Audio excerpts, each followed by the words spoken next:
ایک اور حدیث ہے، رسول اللہ صلی اللہ علیہ وسلم نے فرمایا بلا شبہ اللہ تعالیٰ اپنے بندے کو بیماریوں کے ذریعے آزماتا رہتا ہے حتیٰ کہ ان آزمائشوں کو اس کے تمام گناہوں کا کفارہ بنا دیتا ہے۔ معمولی بیماری بھی گناہوں کا کفارہ ہے۔ رسول اللہ صلی اللہ علیہ وسلم نے فرمایا مسلمان کو اس کے جسم میں جو بھی تکلیف پہنچتی ہے اللہ اس کے ذریعے اس کے گناہوں کا کفارہ فرما دیتا ہے۔ ایک اور روایت میں آتا ہے یہاں تک کہ جو چوٹ اسے پہنچتی یا اسے کوئی کانٹا بھی چبھتا ہے تو وہ بھی اس کے گناہوں کا کفارہ ہو جاتا ہے۔ آج کسی کو چوٹ لگی؟ کہاں لگی؟ تو اس پہ سلپ ہو گئی آپ؟ سوچا کیا آپ نے جب چوٹ لگی؟ شاید کوئی غلطی ہوگی۔ ایک ہمیں یہ بڑی خوش فہمی ہے کہ ہم غلطی نہیں کرتے۔ اور کسی کو چوٹ لگی آج؟ ہاں، تازی چوٹ نا؟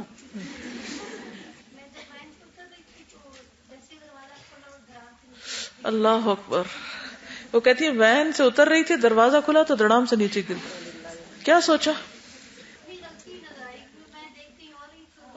اپنی غلطی نظر آئی کہ میں دیکھ کہیں اور رہی تھی اور اتر کہیں اور سے رہی تھی۔ بیماریاں یا یہ تکلیفیں ہمیں کچھ سکھانے کے لیے بھی آتی ہیں جو عام حالات میں ہم نہیں سیکھتے۔ اور کوئی اور کسی؟ جی آپ کو کیا چوٹ لگی؟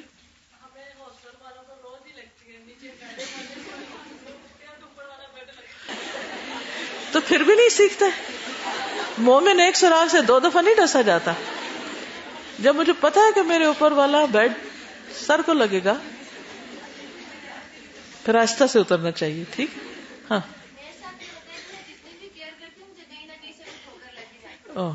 یہ اکثر لوگوں کے ساتھ ہوتا ہے، جتنی مرضی کیئر کریں کہیں نہ کہیں سے کوئی نہ کوئی چوٹ لگ ہی جاتی ہے، کپڑے بھی پھٹ جاتے ہیں۔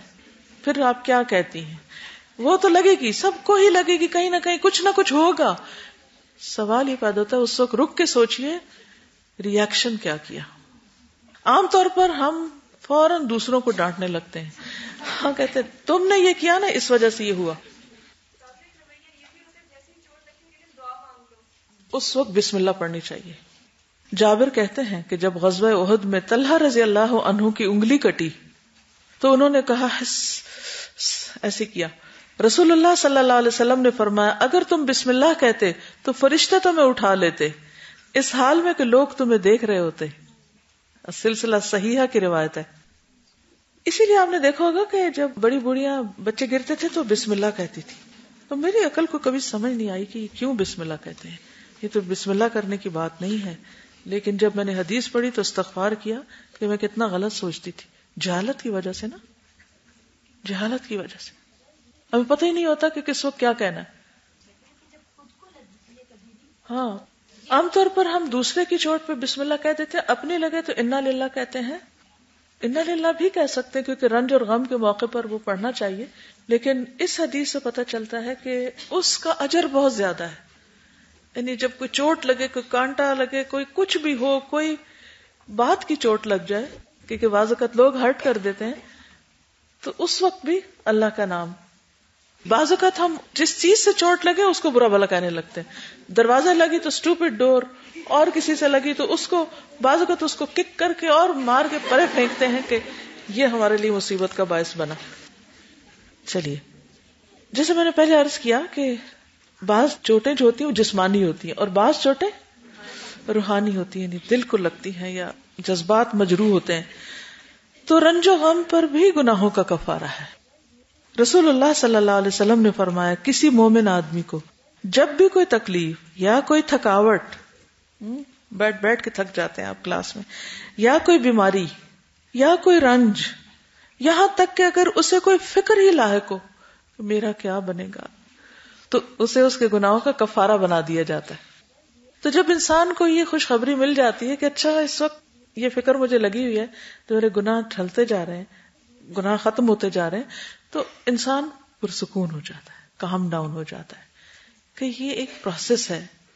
اب بیماری میں بھی کتنا چیخیں چلائیں، وہ آپ نے دیکھا ہوگا کہ ہائے ہائے کر کے پھر مریض سو ہی جاتا ہے، اس کو چین آ ہی جاتا ہے، تھوڑی دیر کے لیے فاقہ ہو ہی جاتا ہے۔ تو وہ انسان اگر کانشیسلی خود اپنے آپ کو کنٹرول کر لے، اپنی ایسی حرکتوں کو اپنے آپ کو پکڑ لے، خود باغ کھینچ لے اپنی، تو اس کے اجر میں اضافہ ہو جاتا ہے۔ ورنہ تکلیف بھی ہوئی، صبر نہیں کیا، اجر بھی نہیں ملا، تو آتا نا منافق کا حال اس گدھے کی طرح ہے جسے یہ نہیں پتا کہ اس کے مالک نے اسے کیوں پکڑا اور کیوں چھوڑا، اسے کیوں باندھا اور کیوں کھول دیا. تو بیماری قید کرتی ہے نا. تو مومن کو پتا ہوتا ہے کہ یا تو یہ بیماری مجھے کچھ سکھانے آئی ہے، اس سے میرے گناہ بھی جھڑیں گے، اس سے مجھے اللہ کا قرب بھی نصیب ہوگا، اس سے میرے وہ سارے کام جس وقت چھوٹ گئے ہیں ان کا اجر بھی ملے گا. بھلا کس کو ڈپریشن ہوگا پھر.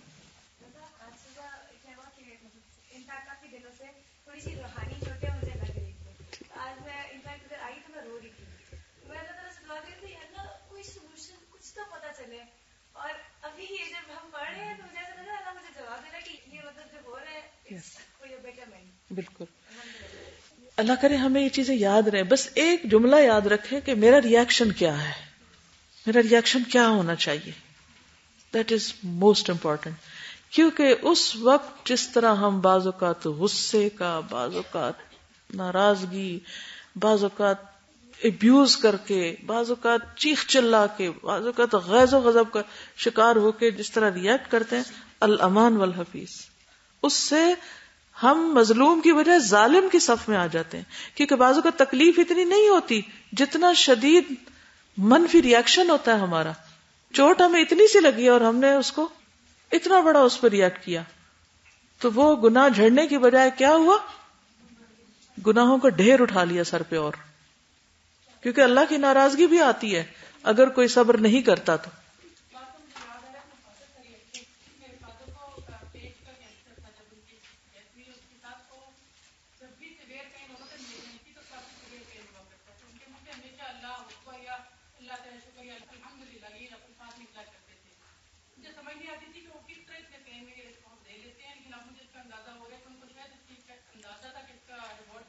بالکل، کیونکہ جب انسان کو کچھ ملنے والا ہوتا ہے نا تو وہ اپنا سب کچھ روک لیتا ہے.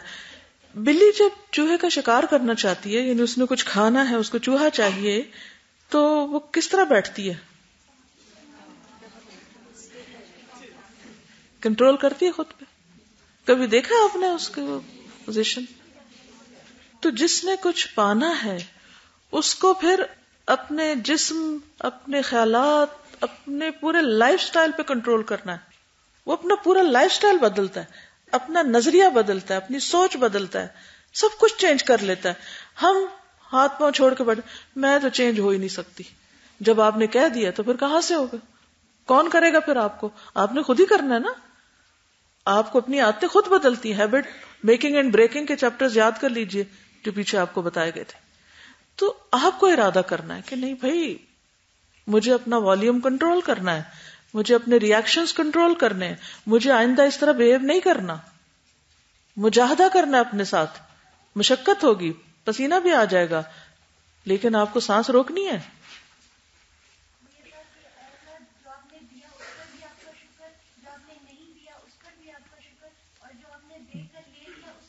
بالکل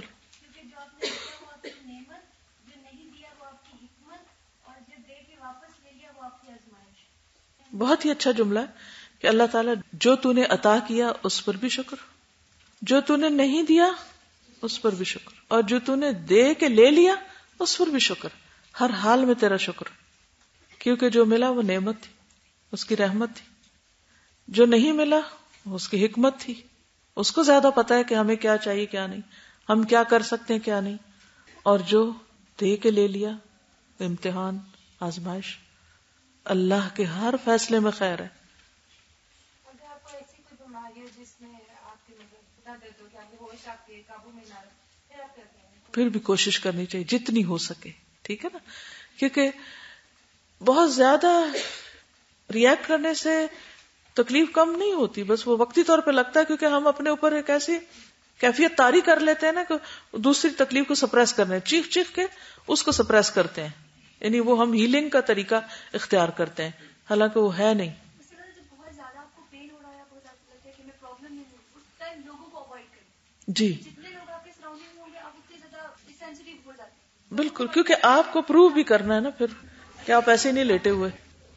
نبی صلی اللہ علیہ وسلم نے فرمایا جس بندے کو بھی بیماری سے پچھاڑ دیا گیا یعنی لٹا دیا گیا، لیٹ گیا، بیڈ ریڈن ہو گیا، بیڈ ریسٹ پہ آ گیا، تو اللہ تعالیٰ اسے جب بیماری سے اٹھاتا ہے تو وہ پاک ہوتا ہے.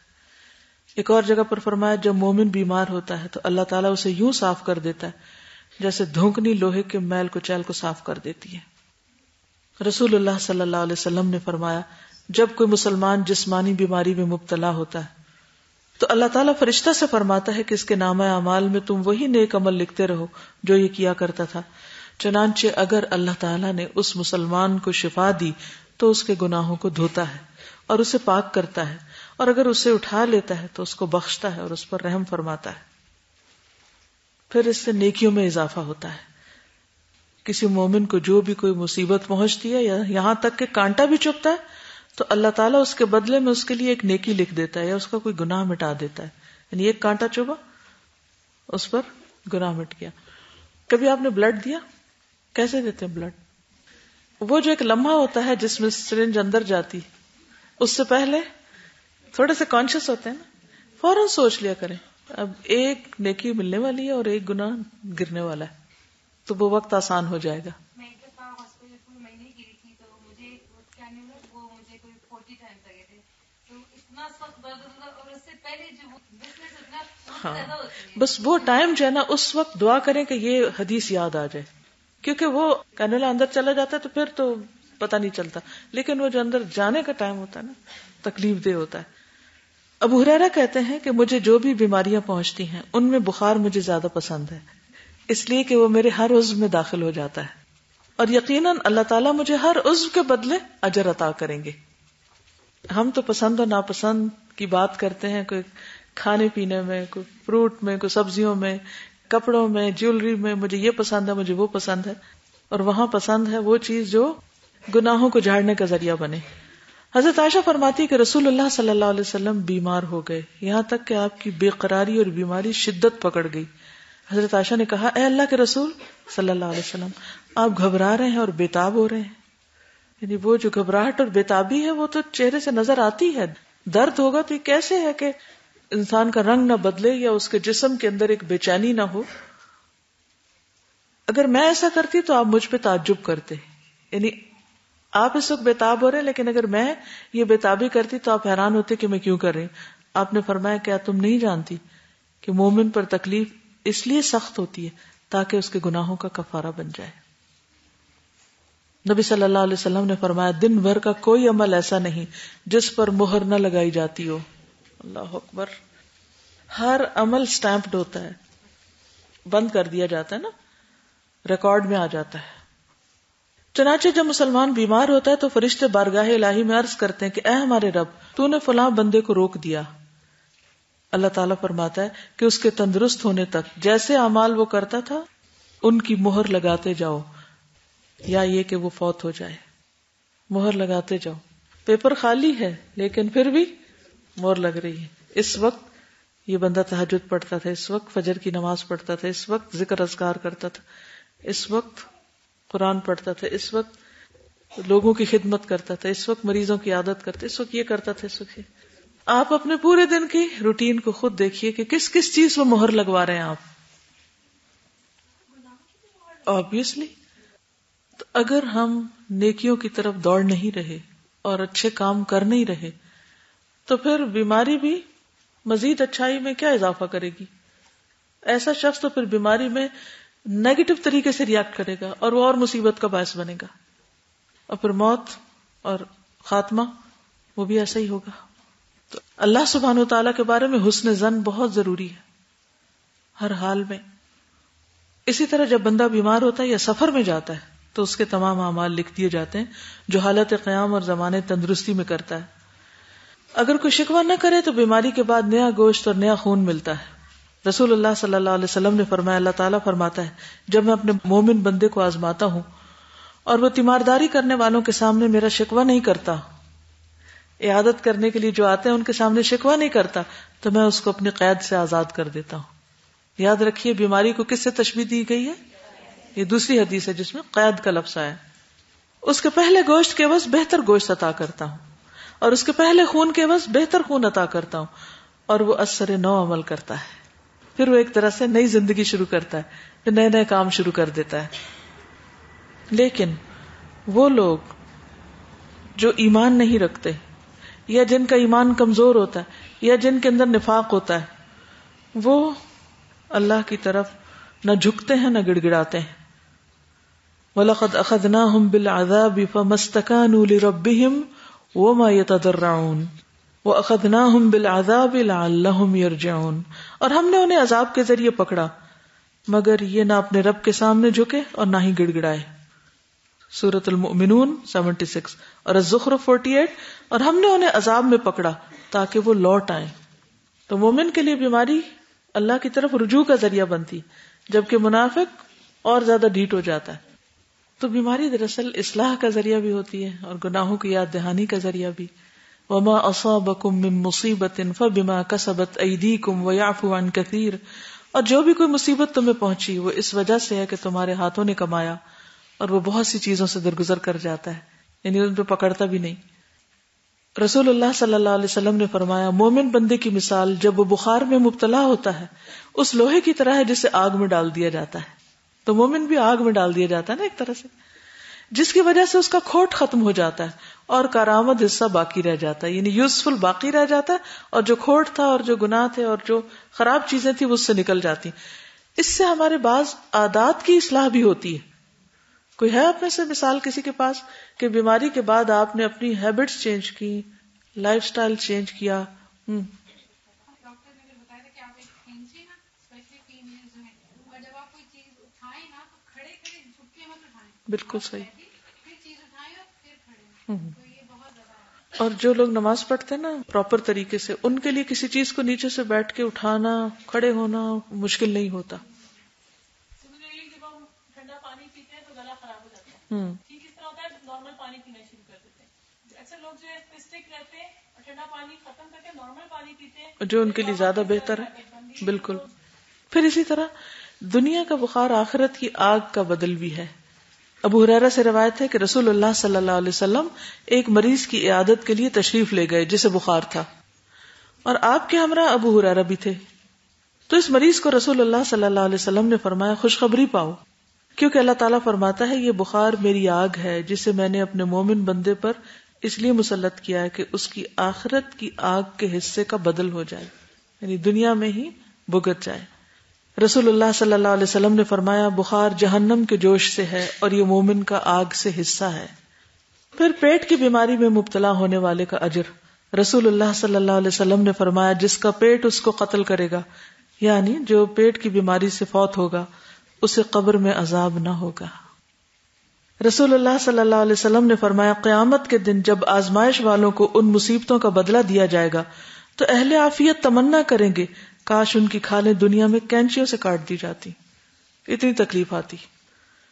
پھر جنت میں داخلے کا سبب.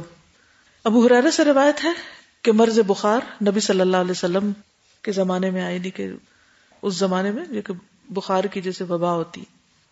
تو ایک شخص آپ کی خدمت میں آیا، کہا کہ مجھے اپنے گھر کے ان افراد کی طرف بھیجیں جو آپ کو زیادہ محبوب ہیں. تو آپ نے اس کو انصار کے پاس بھیج دیا. تو وہاں پر کیا ہوا کہ بخار زیادہ ہو گیا. جب آپ آئے تو انہوں نے آپ سے شکایت کی. اس پر نبی صلی اللہ علیہ وسلم ان کے ایک ایک گھر ایک ایک مکان میں داخل ہوئے اور عافیت کی دعا کرنے لگے. آپ جب لوٹ رہے تھے تو ایک عورت آپ کے پیچھے آئی. اس نے عرض کیا قسم اس ذات کی جس نے آپ کو حق کے ساتھ بھیجا، میں انصار میں سے ہوں، میرے والد بھی انصار میں سے، جیسے آپ نے انصار کے لیے دعا کی ہے میرے لیے بھی کیجیے. آپ نے فرمایا کیا چاہتی ہو؟ چاہو تو تمہارے لیے دعا کروں اور تم بخار سے محفوظ رہو، چاہو تو برداشت کرو اور تمہیں جنت ملے گی. اس نے کہا میں صبر کروں گی اور جنت کو خطرے میں نہیں ڈالوں گی. بعض اوقات ایسا ہوتا ہے نا کہ دعا کے باوجود ہم ٹھیک نہیں ہوتے تو پھر ہم مایوس ہونے لگتے ہیں اور یہ سوچتے ہیں کہ ہماری تو کوئی دعا نہیں سنی جاتی. تو ایسے میں انسان کو کیا سوچنا چاہیے کہ اس تکلیف کے بدلے انشاءاللہ جنت ہے. وہ مرغی والی عورت کا قصہ یاد ہے؟ کس کو معلوم ہے اس کے ساتھ کیا ہوا تھا؟ ہاں دعا کیجیے.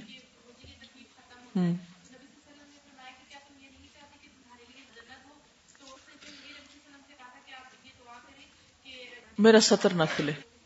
ٹھیک ہے، تو آپ نے اس کے سطر کے ڈھکنے کی دعا کر دی لیکن مرغی کے ختم ہونے کی دعا نہیں کی، کیونکہ وہ اس کے لیے جنت میں جانے کا ذریعہ تھی. نبی صلی اللہ علیہ وسلم نے فرمایا جب اللہ کے یہاں کسی بندے کا مقام اور مرتبہ اس درجے سے آگے بڑھ جاتا ہے جہاں تک اس کا عمل نہیں پہنچتا تو اللہ تعالیٰ اسے جسم، مال یا اولاد کی طرف سے کسی آزمائش میں مبتلا کر دیتا ہے، پھر اسے اس پر صبر بھی دے دیتا ہے. یعنی ویسے اللہ تعالیٰ نے کسی بندے کا درجہ وہ بلند مقرر کیا کہ اس کو یہاں تک پہنچنا ہے، لیکن وہ عمل اس کا بس یہاں تک لا رہا ہے، اس سے زیادہ عمل نہیں کر رہا. تو اب وہ وہاں کیسے پہنچے؟ آزمائش سے، یہاں تک کہ وہ اس درجے تک جا پہنچتا ہے جو اس کے لیے طے ہو چکا ہے. رسول اللہ صلی اللہ علیہ وسلم نے فرمایا جب مومن آدمی کو کوئی کانٹا بھی چبھتا ہے یا اس سے زیادہ کوئی تکلیف پہنچتی ہے یا چھری لگ جاتی تو اللہ تعالیٰ اس کے بدلے میں ایک درجہ بلند فرما دیتا ہے یا اس کا ایک گناہ مٹا دیتا ہے. اسود سے روایت ہے کہ قریش کے کچھ نوجوان حضرت عائشہ کی خدمت میں آئے. وہ اس وقت مینا میں تھی. وہ نوجوان ہنس رہے تھے. حضرت عائشہ نے فرمایا تم کیوں ہنس رہے ہو؟ وہ نوجوان کہنے لگے فلاں آدمی خیمے کی رسی سے گر پڑا ہے. کبھی آپ ہنسے کسی کے گرنے پر؟ اکثر لوگ ہنس پڑتے ہیں. کوئی گرے تو پتہ نہیں اس میں کیا شیطانی وار ہوتا ہے کہ وہ ہنسنے کا موقع نہیں ہوتا، لیکن اکثر لوگ ہنس پڑتے ہیں. تو ہنسنا نہیں چاہیے ویسے. اور اس کی گردن یا اس کی آنکھ جاتے جاتے بچی. حضرت عائشہ نے فرمایا تم مت ہنسو، کیونکہ میں نے رسول اللہ صلی اللہ علیہ وسلم کو فرماتے ہوئے سنا ہے کہ جس مسلمان کو کوئی کانٹا یا کانٹے سے بڑھ کر کوئی چیز لگ گئی ہو، یعنی رسی سے اٹک کے گر گیا، تو اس کے بدلے میں اس کے لیے ایک درجہ لکھ دیا جاتا ہے اور اس کا گناہ مٹا دیا جاتا ہے. پھر اسی طرح آپ دیکھیے کہ بعض لوگ نابینا ہو جاتے ہیں نا، آنکھیں چلی جاتی ہیں یا نظر کمزور ہو جاتی ہے یا ہوتی جاتی ہے. تو اس کے بارے میں نبی صلی اللہ علیہ وسلم نے فرمایا جس کی دو پیاری چیزیں یعنی آنکھیں میں لے لوں اور وہ صبر کرے اور ثواب کی نیت رکھے، میں اس کے لیے بدلے میں جنت کے سوا کسی چیز پر راضی نہیں ہوں گا، جنت ہی دے کر چھوڑوں گا. ایک اور حدیث میں ہے جب میں دنیا میں اپنے بندے کی دو پیاری چیزیں یعنی آنکھیں لے لیتا ہوں تو اس کے لیے میرے پاس جنت کے سوا اور کوئی بدلہ نہیں ہوتا.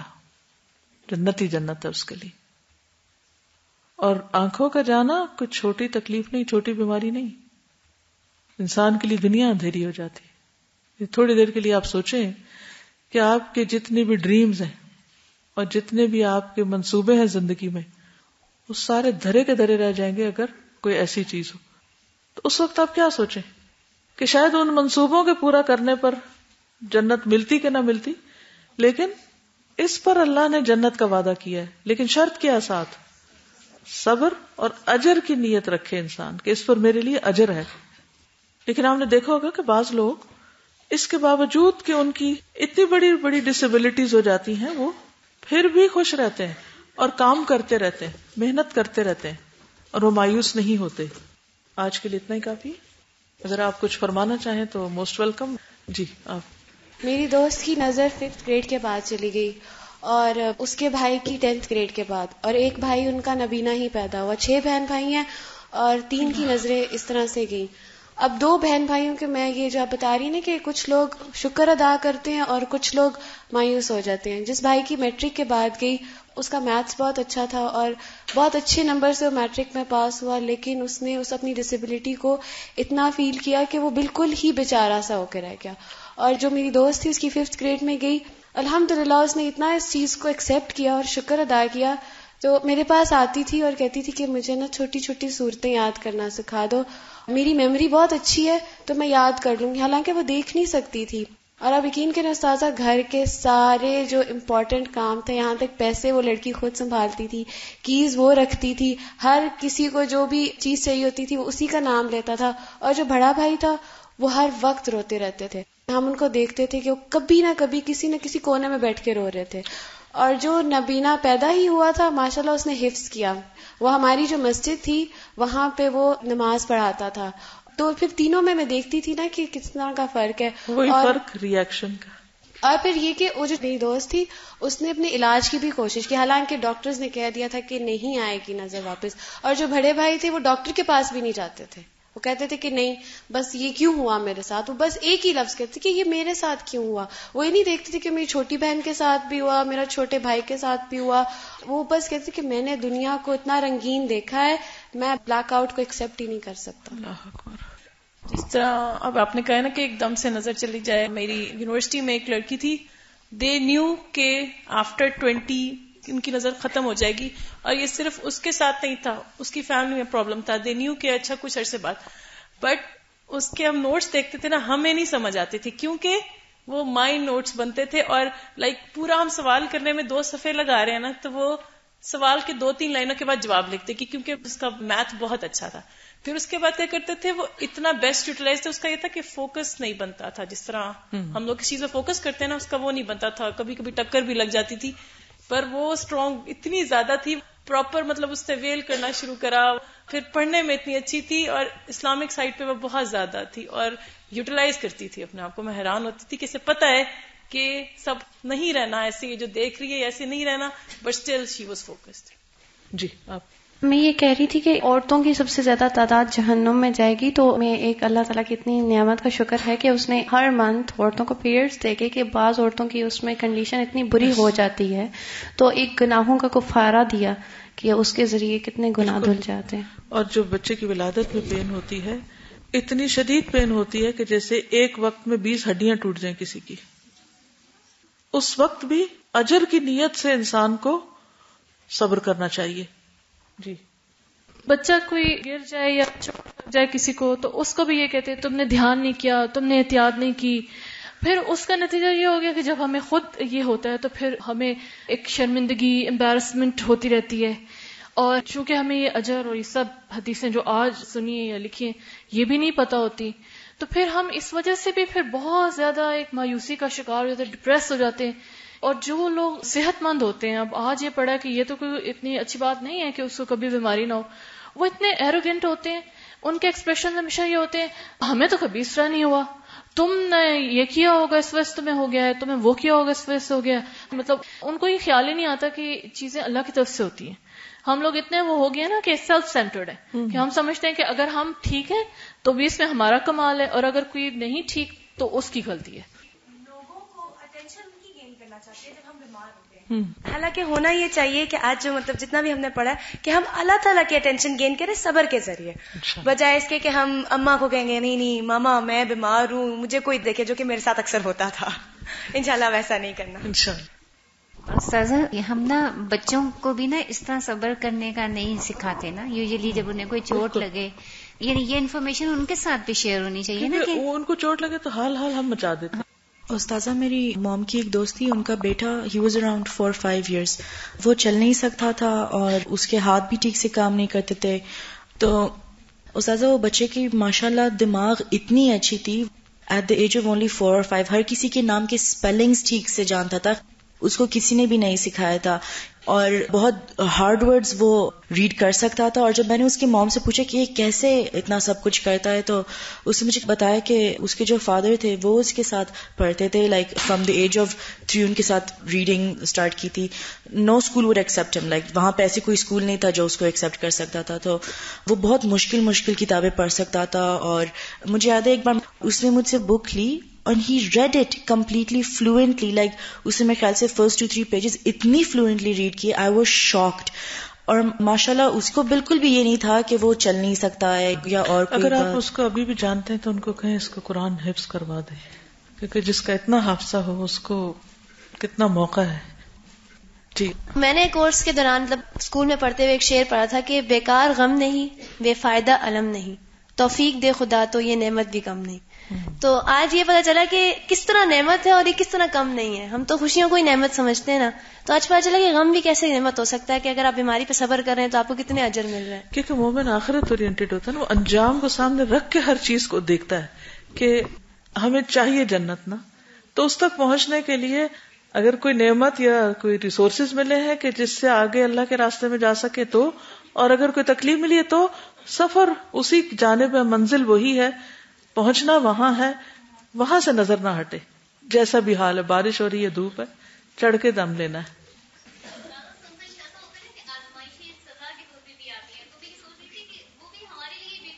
جی, ہمیں کچھ سمجھانے آتی ہے. دیکھیے اللہ تعالیٰ بندے کو مختلف طرح سے سمجھاتا ہے. ایک ہوتا ہے الہدا البیانی, عربی ٹرم ہے لیکن سمجھ لیجئے, الہدا البیانی. الہدا البیانی کا مطلب یہ ہے کہ اللہ تعالیٰ کی طرف سے آپ کو گائیڈنس ملتی ہے, بیان کی شکل میں، چاہے وہ قرآن کا ہو، چاہے وہ حدیث کا ہو، چاہے کسی کے منہ سے نکلی ہوئی حکمت کی کوئی بات ہو، چاہے آپ کہیں راستے میں کوئی پوسٹر پڑھ لیں، چاہے آپ کو کوئی ایسے ہی نیچے گرا ہوا کاغذ پڑھے تو اس میں کوئی میسج ہو، تو ایک ہدایت ہوتی ہے جو بیان کی شکل میں ہوتی، جنٹل میسجز کی شکل میں ہوتی، اسموتھ میسجز. اللہ سبحانہ وتعالیٰ ہر بندے کو سکھاتا ہے دنیا میں آنے کے بعد کچھ نہ کچھ، ہر وقت ہم سیکھ رہے ہوتے ہیں. لیکن جب کوئی شخص نہیں سیکھتا، نہیں سمجھتا، تو اس کے بعد اللہ تعالیٰ پھر اگلے سٹیپ پر انسان کو التأدیب التربوی سے کام دیتے ہیں. التأدیب التربوی، التأدیب التربوی کا مطلب ہوتا ہے تربیت کے لیے سزا دینا. ماں پہلے سمجھاتی ہے، جب بچہ نہیں سمجھتا تو پھر کیا کرتی ہے، کیا سزا دیتی؟ کان کھینچتی ہے، یا بال کھینچتی ہے، یا بازو کھینچتی ہے، یا ایک دھپ لگاتی ہے. فیس ایکسپریشن سے بھی سخت میسج ہوتا ہے. بعض اوقات ماں کیا کرتی ہے کہ جو آپ کو کوئی انعام یا مراد دے رکھی ہوتی ہے واپس لے لیتی ہے. ادھر لاؤ، مجھے دے دو، تم اس سے بہن کو مار رہی ہو، واپس کرو، یہ مارنے کے لیے نہیں دیا تھا تمہیں.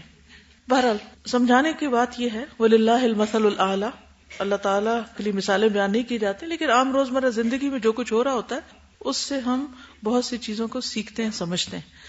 تو دوسری چیز التأدیب التربوی ہوتی ہے. اچھا، اس سے بھی کئی لوگ نہیں سیکھتے.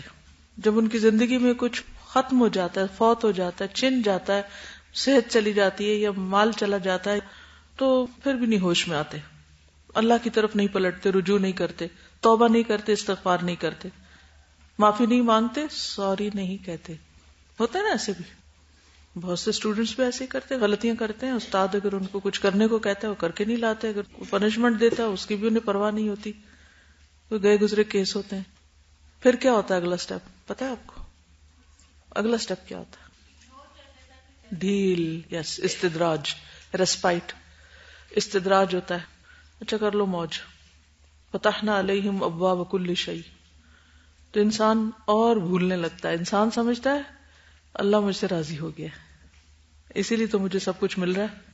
لیکن یہ بھی آزمائش ہوتی ہے، امتحان ہوتا ہے. لیکن یہ زیادہ عرصے تک نہیں چلتا. اس کے بعد پھر آخری مرحلہ کیا آتا ہے؟ سب کچھ لے لیا جاتا ہے.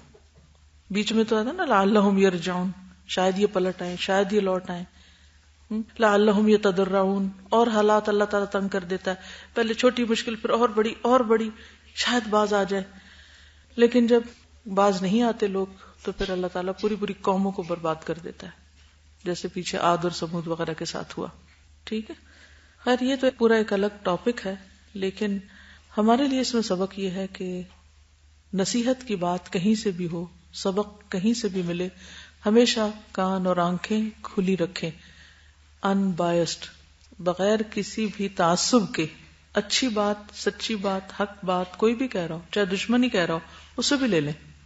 ہاں وہ اچھی بات قرآن و سنت سے نہ ٹکراتی ہو، بس یہ کرائیٹیریا ہونا چاہیے، یہ شرط ہے، اس سے نہیں ٹکرائے.